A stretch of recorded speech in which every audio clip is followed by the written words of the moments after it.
मित्रों, कुछ लोग ऐसे होते हैं जिनके मन में गंदे और कामुक विचार उठते रहते हैं।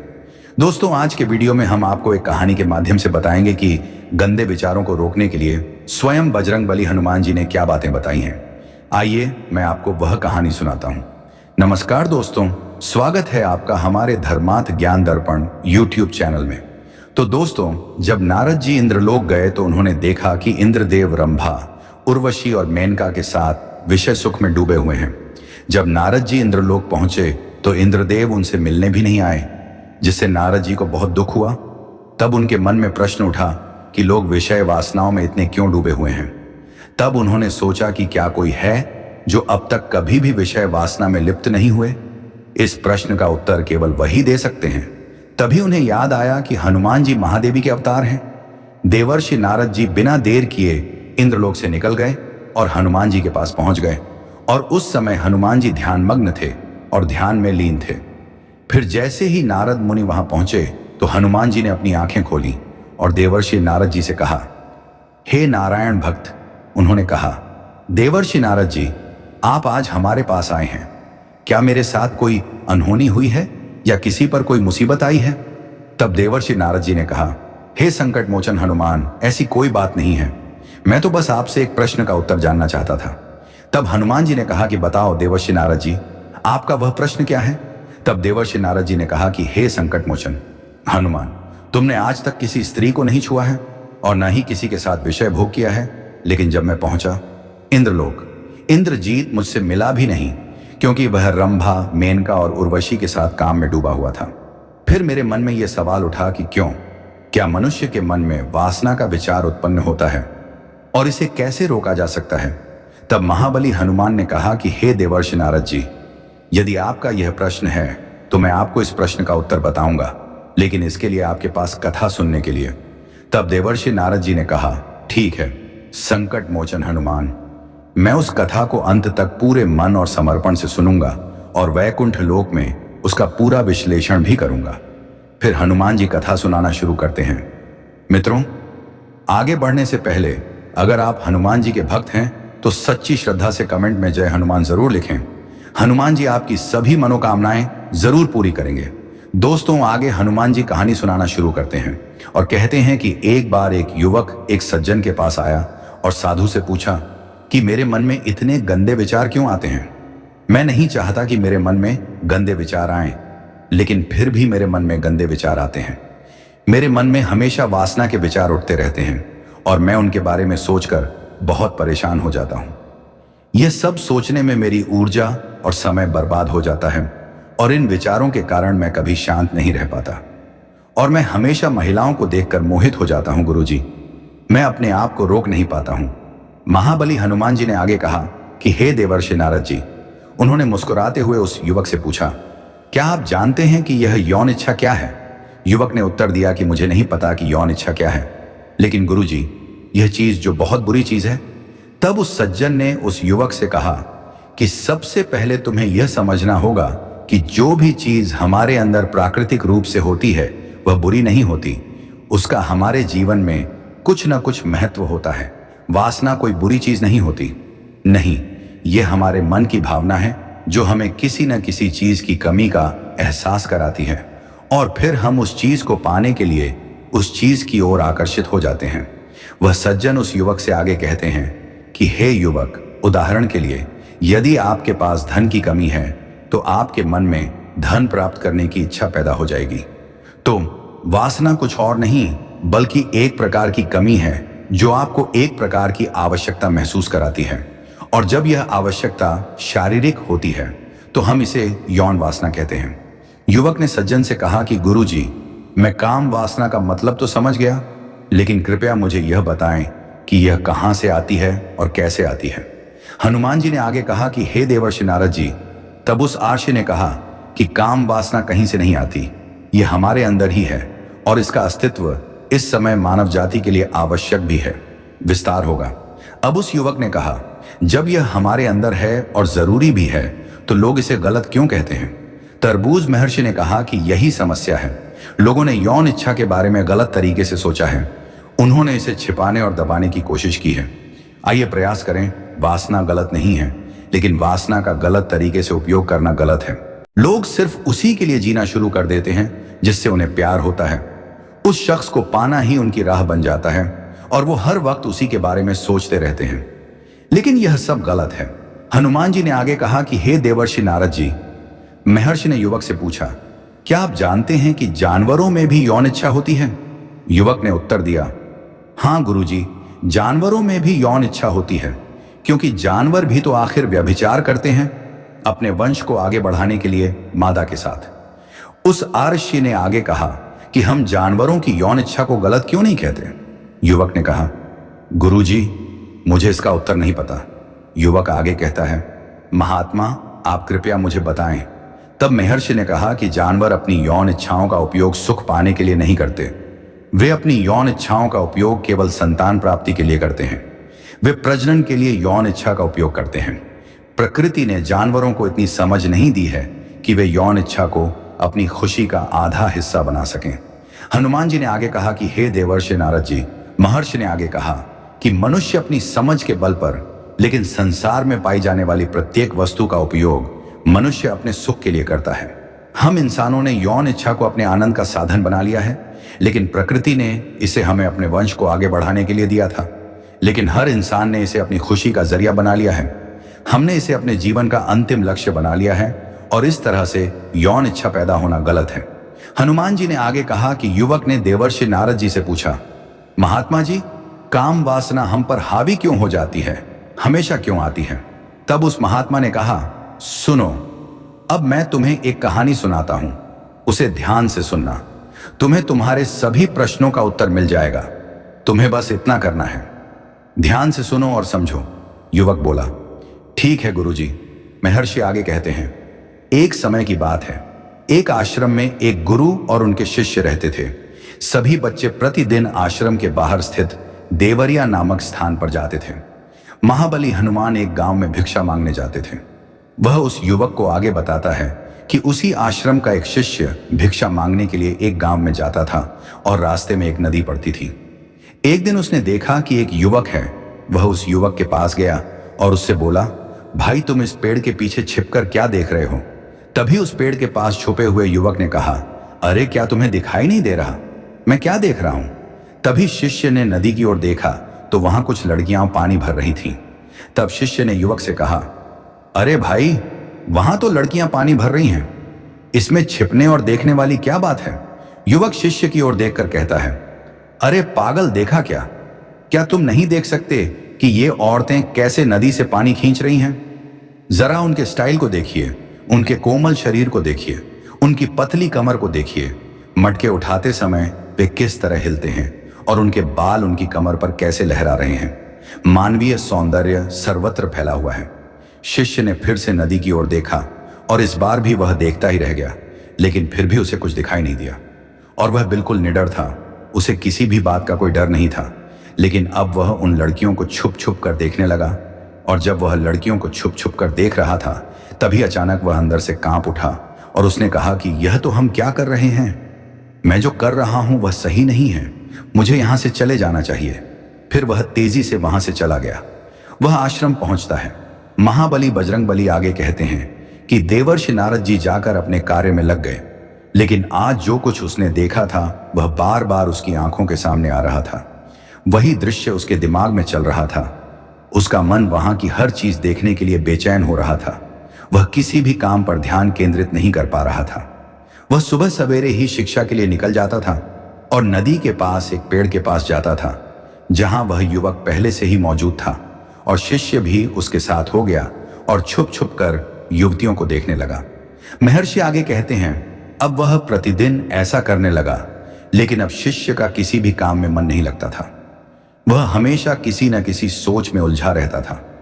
वह आश्रम का कार्य ठीक से नहीं कर पा रहा था। वह न तो ठीक से सो पा रहा था और न ही ठीक से खाना खा पा रहा था। उसका मन बेचैन रहने लगा। उसका मन बार बार उन लड़कियों की सुंदरता देखने के लिए उत्सुक हो रहा था। यहां तक कि जब उनके गुरु उन्हें पढ़ाते थे तब भी उनका मन कहीं और ही विचारों में खोया रहता था। जब शिष्य के लिए यह दैनिक दिनचर्या बन गई तब गुरु ने अपने शिष्य से कहा कि महाबली हनुमान ने शिष्य की इन हरकतों को भांप लिया है। नारद जी कथा सुनाते हुए आगे कहते हैं कि एक दिन गुरु ने शिष्य को अपने पास बुलाया और कहा कि आज से मैं भी तुम्हारे साथ भिक्षा मांगने चलूंगा। हम दोनों एक साथ भिक्षा मांगने चलेंगे।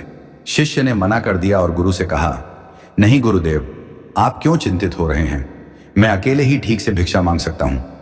गुरु ने शिष्य से कहा, ठीक है, तुम अकेले जाकर भिक्षा मांगो। गुरु के इतना कहते ही शिष्य तुरंत वहां चला गया।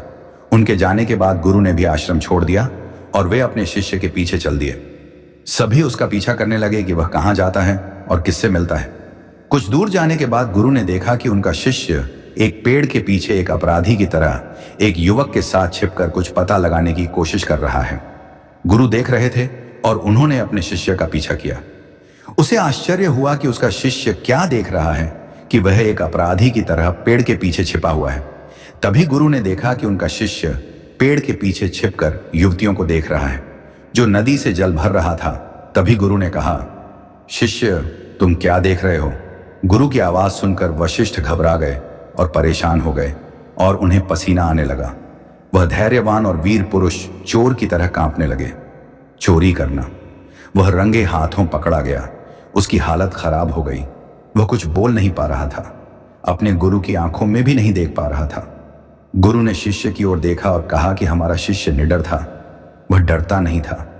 मुझे किसी बात का डर नहीं था, लेकिन यह क्या, आप डर से कांप रहे हैं? शिष्य ने गुरु से कहा। गुरु जी, मुझे माफ कर दीजिए, इसमें मेरी कोई गलती नहीं है। यह जो युवक मेरे साथ है उसने मुझे गुमराह किया है, लेकिन मैं तुमसे इतना प्यार करता हूं कि दोबारा ऐसा नहीं करूंगा आज से। गुरु ने शिष्य से कहा, इससे कोई फर्क नहीं पड़ता, लेकिन तुम्हें यह बात ध्यान में रखनी होगी कि हमें मिलता है, हम जिस कंपनी में रहते हैं उसके अनुसार परिणाम। महर्षि आगे कहते हैं कि हम जिस भी इंसान के साथ रहते हैं उसके विचार हमारे अंदर प्रवेश करते हैं। इसलिए अच्छी संगति करें ताकि अच्छे विचार आपके मन में प्रवेश करें। फिर गुरु और शिष्य आश्रम लौट आए और फिर से आश्रम के कार्यों पर ध्यान देने लगे। उसने वह रास्ता छोड़ दिया जो वह पहले लेता था और दूसरे रास्ते से जाने लगा। वह अपना काम सावधानी से करता था, लेकिन धीरे धीरे उसके अंदर गुस्सा पैदा हो गया और फिर वह दूसरों पर गुस्सा करने लगा। उसे बेचैनी होने लगी और वह समय पर खाना नहीं खाता था। उन्होंने खाना भी बहुत कम खाया। एक रात गुरु उस शिष्य के पास आए और उससे पूछा, तुमने अब तक कितनी बार अपना वादा तोड़ा है?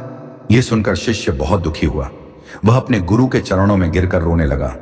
रोते हुए उसने गुरु से कहा कि गुरुदेव, मैं कई बार अपना वादा भूल चुका हूं और फिर दोबारा वादा करता हूं, लेकिन हर बार वादा भूल जाता हूं। मेरा मन मेरे वश में नहीं रहता। मैं अपने मन से सारे बुरे विचार निकालने की बहुत कोशिश करता हूं, लेकिन चाह कर भी ऐसा नहीं कर पाता। तब गुरु ने शिष्य से कहा, ठीक है, मेरे साथ चलो। शिष्य को आश्रम के बगीचे में ले गए और शिष्य से कहा, देखो, यहाँ एक नाला है जिसके माध्यम से नदी का पानी इन पौधों तक पहुंच रहा है और यह पानी निरंतर प्रवाह में बह रहा है। क्या तुम इस प्रवाह को रोक सकते हो? यह पानी, क्या अब तुम कर सकते हो? शिष्य ने उत्तर दिया कि हाँ गुरुजी, मैं इस भावना को रोक सकता हूं। तब शिष्य ने कुछ मिट्टी उठाई और नाली में डाल दी। कुछ देर के लिए पानी रुका और फिर कुछ देर बाद पानी कीचड़ के ऊपर से बहने लगा। उन्होंने शिष्य से पूछा, यह क्या है? पानी बिल्कुल नहीं रुका। फिर शिष्य कुछ मिट्टी और पत्थर उठाकर नाली में डाल दिए, जिससे पानी कुछ देर के लिए रुक गया, लेकिन फिर पानी उस पत्थर के ऊपर से बहने लगा। उसके बाद गुरुजी ने कहा कि अरे क्या हुआ, पानी फिर से बहने लगा है। तुम तो कह रहे थे कि करोगे, रोको इसे, क्या आप इसे रोक नहीं सकते?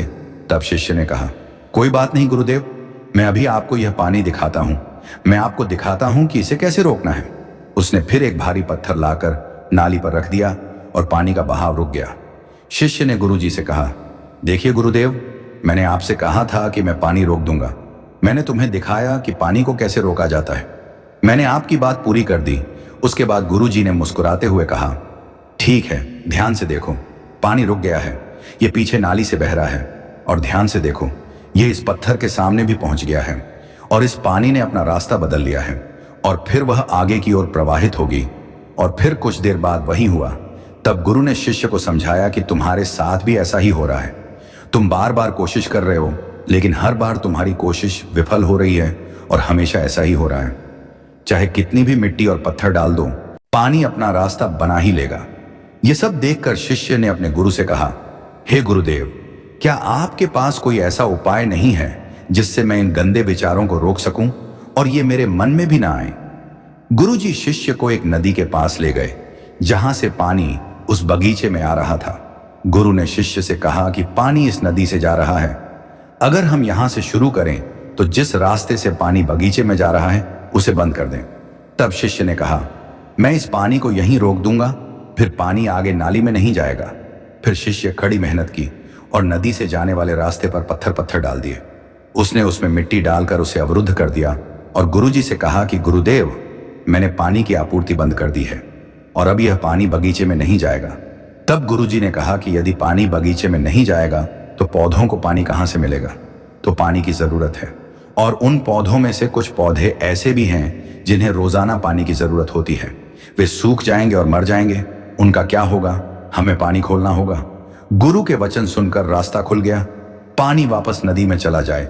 तब गुरु ने शिष्य से पूछा कि अगर हम इस नदी का सारा पानी बगीचे की ओर मोड़ दें तो क्या होगा? तब शिष्य ने उत्तर दिया कि गुरुदेव, वहां के सभी पौधे नष्ट हो जाएंगे, वहां कुछ भी नहीं बचेगा। तब गुरु मुस्कुराए और उन्होंने मुझसे पूछा, क्या तुम्हें सब समझ आया ये जो मैंने तुमसे करवाया? क्या आप इस बात को समझ पाए कि हमें कुछ भी रोकना नहीं है, बस हमेशा संतुलन बनाए रखना है। इससे पौधे नष्ट हो जाते हैं और अधिक पानी भी उन्हें नष्ट कर देता है। हमारा जीवन संतुलन उचित रहता है। गुरुजी ने शिष्य से कहा कि अगर मैं तुमसे कहूं कि आम के बारे में मत सोचो तो तुम्हारे दिमाग में सबसे पहले किसकी छवि आएगी? शिष्य ने कहा कि गुरुजी, मेरे मन में सबसे पहली छवि आम की आएगी। गुरु ने कहा कि जब हम गंदे विचारों को जबरन रोकने की कोशिश करते हैं तो वे और भी ताकत के साथ हमारे अंदर प्रवेश कर जाते हैं, इसलिए हमें कभी भी उन्हें दबाने की कोशिश नहीं करनी चाहिए। तब गुरु ने शिष्य को समझाया कि हमारे गंदे विचार बुरे लोगों की संगति के कारण भी आते हैं। कई बार ऐसा होता है कि हमारी कोई यौन इच्छा नहीं होती है, लेकिन कुछ अश्लील लोगों के साथ रहने के कारण यह हम पर हावी हो जाती है। तब शिष्य ने कहा कि गुरुदेव, आप सच कह रहे हैं, मैं अपने रास्ते से भटक गया था। महर्षि उस युवक को आगे बताते हैं कि शिष्य उस रात बहुत शांति से सोया और सुबह होते ही उसने पूरी एकाग्रता से अपना काम शुरू कर दिया और फिर सुबह वह भिक्षा लेने के लिए उसी रास्ते पर गया जहां वह युवक अभी भी पेड़ के पीछे छिपा हुआ था और उन लड़कियों को देख रहा था। वह शिष्य नदी के पास गया जहां वे युवतियां पानी भर रही थीं। उसने उनसे पानी मांगा। उनमें से एक ने उसे पीने के लिए पानी दिया और उस शिष्य ने उसके पैर छू लिए। उसने शिष्य को आशीर्वाद दिया कि तुम्हारी जय हो। उसका मन भर गया। सकारात्मक ऊर्जा उस शिष्य के चेहरे पर मुस्कान आ गई, मानो उसे कोई खोई हुई चीज मिल गई हो। वह वापस अपने रास्ते पर जाने लगा। तभी पेड़ के पीछे छिपा हुआ युवक वशिष्ठ के पास आया और बोला, अरे भाई, क्या बात है, आज तुमने मुझे देखा है? बंद करना, तो आप मुझसे भी आगे निकल गए। तब शिष्य ने कहा कि हम तो हमेशा दूसरों को देखने में लगे रहते हैं और खुद को नहीं देख पाते।